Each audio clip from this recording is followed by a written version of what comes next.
We are all from somewhere, according to the Torah. Eden is close or in the center of four rivers.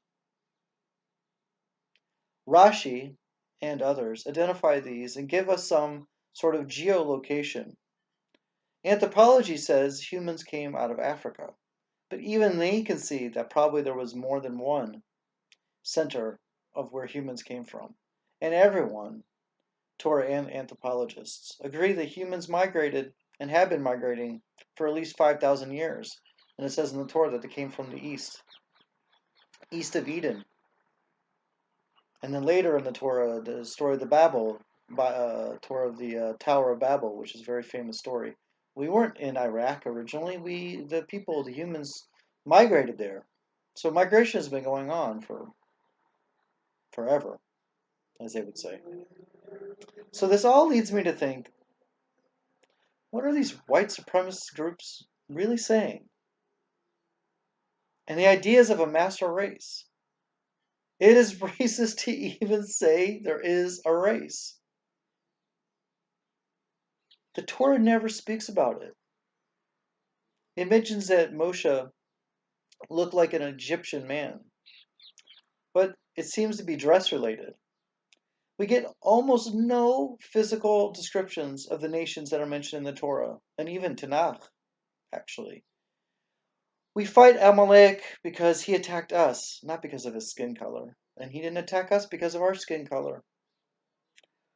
We are told to fight the nations in Canaan, not because of where they were born or what their skin color was. Or even if they are richer than us, it wasn't about wealth. We were told to fight the nations of Canaan because they were sinning. God said that their time was up. Whatever that means, that's what it says in the Bible. Take it or leave it. You don't have to agree with it. But there were 7 nations in Canaan. Sometimes the Torah lists 6, and sometimes it lists 10, and that's a different discussion for a different time. But bottom line, there was people living in what is now Israel before the Hebrew nation got there, and the Torah talks about it. But it never says it was because of their skin color or any other factor that had anything to do with things that they couldn't control. It had to do with their character of who they were as people. Whatever that means that we don't understand because we really don't know anything about their society.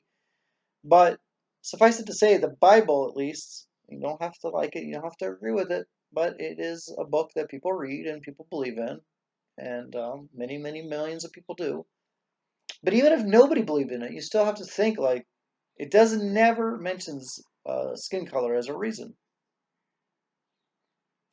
And we didn't take slaves, and slaves were a thing in the Bible, and that's another thing we have to talk about, and like just face the fact that slavery did exist, and there was a quote unquote Torah, not quote unquote, there was a Torah way of having a slave.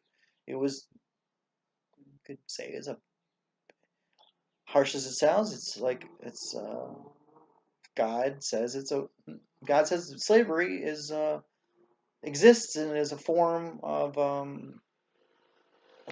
I guess you could say of ownership. You can own a person. You can actually buy a person. Um, you have to, according to the Torah, you have to treat them a certain way, and you can't just do whatever you want. And if you knock out their tooth, they actually go free.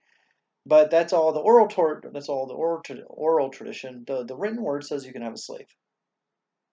That doesn't necessarily mean that it's the best idea, or even that God wants us to have slaves. It seems that it's not even optimal. But that's again another topic for another time, whether slavery is seen as optimal situation or not, because it seems that it's sort of a situation that God doesn't even want. But he, well, for whatever reason, concedes that it's part of the world that exists, and therefore God creates rules for it.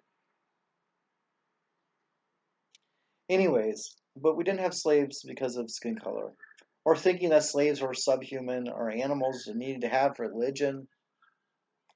All the ideas that have fueled Western slavery are completely absent from the Bible, except having and acknowledging that there were slaves.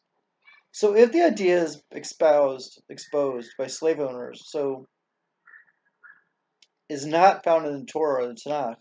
Where did it come from? So where did all these people come and get their ideas when they are getting into Africa and when they went to North America and they where did they get these ideas of that the Africans were subhuman or needed to be, where did all these ideas come from that we read about in the literature and the history about how they viewed the slaves? How did that, where did that idea come from? Because it's not in the five books at all, and it's not in Tanakh.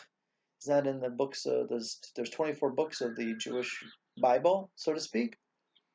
Five books of the Chumash, of the Bible itself, the books of Moses, as they would call the Torah, and then there's book of Yeshua, Joshua, and then Judges and Chronicles, etc. So there's 24 books in all, and it just doesn't talk about race like how we understand race is talked about. So where did these ideas come from? Like that's like really the question that I'm raising, and I would like to find out more about that, and maybe I will, and God willing, I'll discuss it more in depth down the line.